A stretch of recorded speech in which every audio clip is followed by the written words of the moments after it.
RSS प्रमुख मोहन भागवत का एक बड़ा बयान, जाति व्यवस्था को लेकर उन्होंने कहा है कि ये भगवान ने नहीं बनाई है बल्कि ये पंडितों द्वारा बनाई गई है।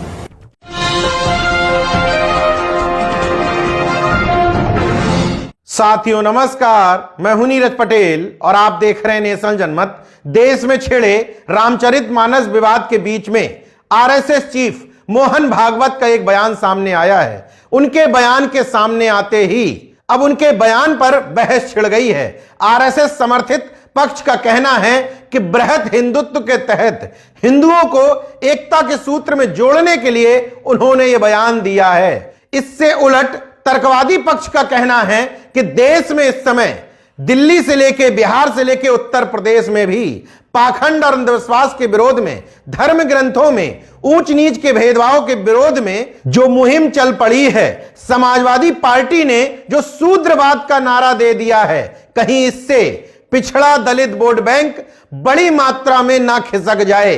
इसको बचाने के लिए मोहन भागवत ने एक रणनीति के तहत पंडित को कल्प्रिट बना दिया है, ईश्वर को बचा लिया है। जानकार लोग ये मानते हैं कि ईश्वर, धर्म, पुजारी, ब्राह्मण, पाखंड, आरएसएस और बीजेपी ये सब एक दूसरे से मिले हुए हैं। इनमें जब तक ईश्वर बचा रहेगा तब तक उसके नीचे की ये तमाम सारी कड़ियां बची रह जाएंगी। इसलिए ऊंच नीच और भेदभाव के लिए पंडित को जिम्मेदार ठहराते हुए मोहन भागवत ने भगवान को सेव कर दिया है और कहा, भगवान ने हमेशा बोला है मेरे लिए सभी एक हैं, उनमें कोई जातीय वर्ण नहीं है, लेकिन पंडितों ने श्रेणी बनाई है जो गलत है।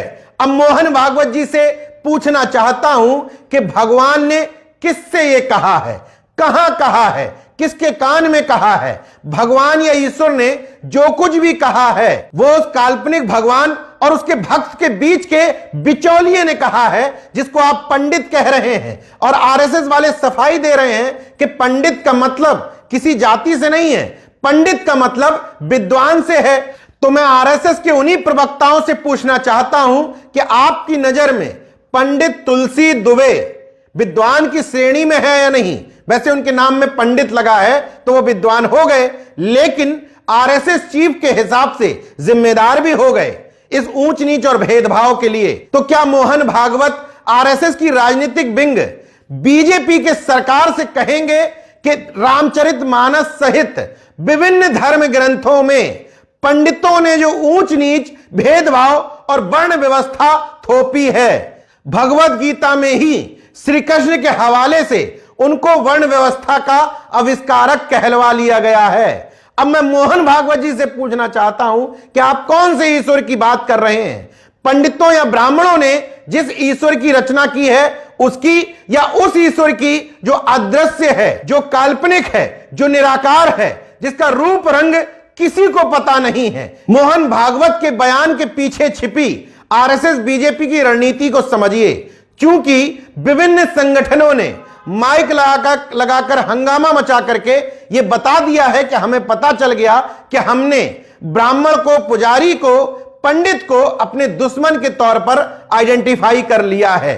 इसलिए बदली हुई रणनीति के तहत भारतीय जनता पार्टी ने मुख्यमंत्री के चेहरों में ब्राह्मण को पीछे रख करके अन्य मुखौटों को आगे किया। चाहे प्रधानमंत्री बनाने की बात हो, उत्तर प्रदेश का मुख्यमंत्री, मध्य प्रदेश का मुख्यमंत्री, महाराष्ट्र का मुख्यमंत्री, इन तमाम सारी जगहों पर ब्राह्मण को पीछे कर लिया गया है। क्योंकि यह बात उनको बहुत अच्छी तरह से समझ में आ गई थी कि पिछड़े और दलितों में जितनी तेजी से जागरूकता बढ़ेगी, वो इन तमाम चीजों के लिए पहला जिम्मेदार ब्राह्मण को मानेंगे, क्योंकि उसी ने विभिन्न धर्म ग्रंथों में ऊंच नीच का भेदभाव किया है और वही इस वर्ण व्यवस्था के सबसे ऊंचे पायदान पर बैठ करके सबको गवर्न कर रहा था। इसलिए प्रधानमंत्री और मुख्यमंत्री फेस बदल करके बैकडोर से सत्ता अपने हाथ में रखी गई।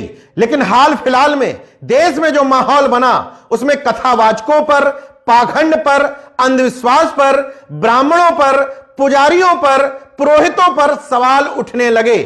ईश्वर की सत्ता को भी चुनौती दी जाने लगी।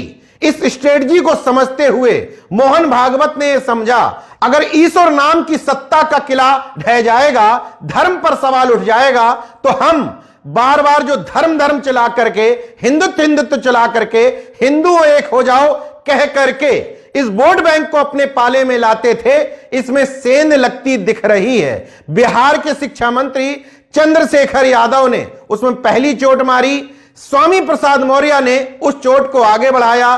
दिल्ली सरकार में कैबिनेट मंत्री रहे राजेंद्र पाल गौतम और भंते सुमित रतन थेरा जैसे लोगों ने पूरे देश में बौद्ध धम्म दीक्षा के साथ ही साथ 22 प्रतिज्ञाओं का कार्यक्रम भी शुरू करवा दिया। इस विचारधारा को चंद्रशेखर आजाद का पहले से ही पूर्ण समर्थन था। अब अखिलेश यादव जो अमूमन इस तरह की बातों पर मुंह नहीं खोलते थे, उन्होंने भी शूद्रवाद का राग अलापना शुरू कर दिया और समाजवादी पार्टी के ऑफिस के बाहर जो होर्डिंग लगना शुरू हुई, उन्होंने एक नई बहस को जन्म दे दिया और उत्तर प्रदेश की राजनीति 360 डिग्री घूम गई। भारतीय जनता पार्टी जो कभी अपनी पिच पर विपक्ष को लाती थी, समाजवादी पार्टी यानी कि स्वामी प्रसाद मौर्य ने मजबूर कर दिया भारतीय जनता पार्टी को उनकी पिच पर आने के लिए। इन तमाम घटनाओं को देखते हुए मोहन भागवत ने यही समझा कि ईश्वर को सेफ रखना होगा। ईश्वर सेफ रहेगा तो उसके नीचे की ये तमाम कड़ियां जागृत अपने आप बनी रहेंगी। अगर मेरे बयान में कुछ त्रुटि है तो मोहन भागवत जी से पूछना चाहता हूं कि जब आपको समझ में आ गया कि पुजारी, ब्राह्मण या पंडित की भूमिका है जातियां बनाने में, वर्ण व्यवस्था और ऊंच नीच बनाने में, तो आपके ही बर्दाश्त सरकार काम कर रही है, तो क्यों नहीं पूरे देश में सिस्टम लागू करवा दिया जाता है कि जहां जहां पुजारी बनाया जाएगा वो जाति वर्ण ना देख करके परीक्षा करवाई जाएगी और किसी भी जाति का व्यक्ति भारत में मंदिर का पुजारी बन सकता है। जब तमिलनाडु में एमके स्टालिन सरकार ने यह काम शुरू किया तो भारतीय जनता पार्टी और आरएसएस के लोगों ने उसका विरोध क्यों किया था? स्वामी प्रसाद मौर्य अगर रामचरितमानस और धर्म ग्रंथों की विवादित यानी कि गाली भरी चौपाइयों का विरोध कर रहे हैं, तो क्यों नहीं आप मुखरता से कहते हैं सरकारों से कि इन तमाम सारी आपत्तिजनक चौपाइयों को या धर्म ग्रंथों को प्रतिबंधित कर देना चाहिए, बैन कर देना चाहिए। तीसरी बात, इन धर्म ग्रंथों में शूद्रों और स्त्रियों को जो गालियां दी गई हैं, उनके विरोध में जो लोग प्रदर्शन कर रहे हैं, उनको जेल में क्यों ठूसा जा रहा है? लखनऊ में रामचरितमानस नहीं, उसमें विवादित चौपाइयों की फोटो कॉपी जलाने के आरोप में पहले 5 लोगों को जेल भेजा जाता है। सरकार पूरी ताकत लगा देती है कि उनकी बेल ना हो। 2 बार उनकी जमानत कैंसिल करवाई जाती है। अब खबर आ रही है कि उनमें से 2 लोगों पर राष्ट्रीय सुरक्षा कानून यानी कि एनएसए लगा दिया गया है, जबकि इस मामले में दूर दूर तक एनएसए का कोई मतलब नहीं बनता है। तो मोहन भागवत जी को भारतीय जनता पार्टी शासित विभिन्न राज्यों में और केंद्र की सरकार से यह अनुरोध करना चाहिए कि आपने जो बात कही वही बात कहने पर विभिन्न लोगों को अलग अलग धाराओं में, मुकदमों में फंसा करके जेल में क्यों ठूसा जा रहा है, यह सब बंद होना चाहिए। तब तो माना जाएगा कि आपने ठीक नियत से बोला, वरना इस पूरे मुद्दे को अपने पक्ष में डाइवर्ट करने के लिए और जो रोष उत्पन्न हुआ है आरएसएस और बीजेपी की तरफ, उस रोष को ठंडा करने के लिए महज आपने एक तुष्टीकरण के तहत यह बयान दिया है। स्वामी प्रसाद मौर्य ने अपने ट्वीट में इसी तरह के 2 सवाल उठाए हैं। इसके बाद इसी ट्वीट के नीचे मोहन भागवत की नियत पर सवाल उठाते हुए लिखते हैं, यदि यह बयान मजबूरी का नहीं है तो साहस दिखाते हुए केंद्र सरकार को कहकर रामचरितमानस से जाति सूचक शब्दों का प्रयोग कर नीच, अधम कहने तथा महिलाओं, आदिवासियों, दलितों व पिछड़ों को प्रताड़ित, अपमानित करने वाली टिप्पणियों को हटवाएं।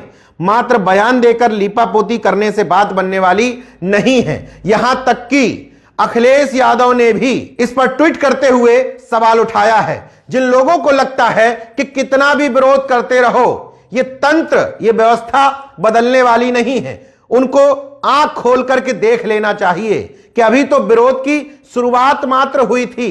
गीता प्रेस ने ताड़ना शब्द का अर्थ बदल दिया, मोहन भागवत के सुर बदल गए, केशव प्रसाद मौर्य जातिवार जनगणना के समर्थन में आ गए।